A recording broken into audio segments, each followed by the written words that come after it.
आज की यह वीडियो बहुत ही ज्ञानवर्धक रहने वाली है, इसलिए वीडियो को स्किप ना करें और इसे अंत तक पूरी देखें। आज की कहानी है 3 मछलियों की।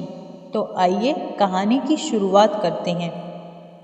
एक समय की बात है, एक घने जंगल के अंदर बड़ा सा तालाब था।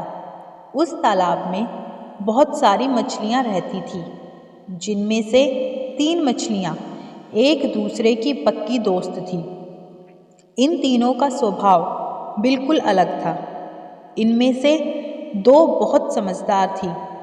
पहली संकट आने के पहले ही अपना बचाव कर लेती थी, दूसरी संकट आने पर अपनी सुरक्षा कर लेती थी, जबकि तीसरी सब कुछ भाग्य पर छोड़ देती थी। तीसरी मछली कहती थी कि अगर भाग्य में संकट होगा तो हम कुछ नहीं कर सकते, और अगर भाग्य में संकट नहीं होगा तो कोई भी हमारा कुछ नहीं कर सकता। एक दिन रास्ते से गुजर रहे एक मछुआरे ने उस तालाब को देख लिया। उसने देखा कि तालाब मछलियों से भरा पड़ा है। उसने तुरंत अपने बाकी साथियों को इस बारे में बताया। मछुआरे और उसके साथियों ने अगली सुबह यहाँ आने और उन मछलियों को पकड़ने का फैसला किया। लेकिन मछली ने मछुआरे और उसके साथियों के बीच की बातचीत सुन ली थी। उसने तुरंत तालाब में रहने वाली सभी मछलियों को इकट्ठा किया और सारी बात बता दी। पहली मछली बोली कि हो सकता है कि कल मछुआरे आकर हमें जाल में पकड़कर ले जाएं। उससे पहले ही हमें यह स्थान छोड़ देना चाहिए।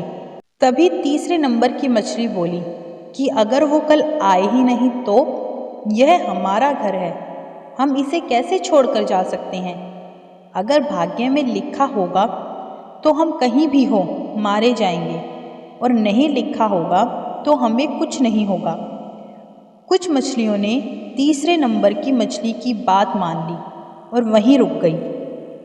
अन्य 2 मछलियाँ तीसरी मछली को समझाने में असमर्थ थी, इसलिए उन्होंने बाकी मछलियों के साथ तालाब छोड़ दिया।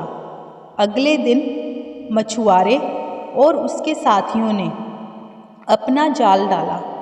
जो मछलियाँ रह गई थी वे सभी पकड़ी गई। जो मछलियाँ भाग गई थी उन सभी की जान बच गई, और जो तालाब में रुक गई थी वे सभी मछुआरों के द्वारा पकड़ ली गई। मछुआरे ने उन्हें एक टोकरे में डाल दिया, जहाँ सभी तड़प तड़प के मर गई। इस कहानी से हमें सीख मिलती है कि हमें कभी भी भाग्य के भरोसे नहीं रहना चाहिए। संकट आने के पहले ही उसे दूर करने का उपाय सोचकर रखना चाहिए। ऐसी ही अन्य कहानियों के लिए हमारे चैनल से जुड़े रहें, और अगर चैनल पर पहली बार आए हैं तो चैनल को सब्सक्राइब करें और वीडियो को लाइक और शेयर ज़रूर करें।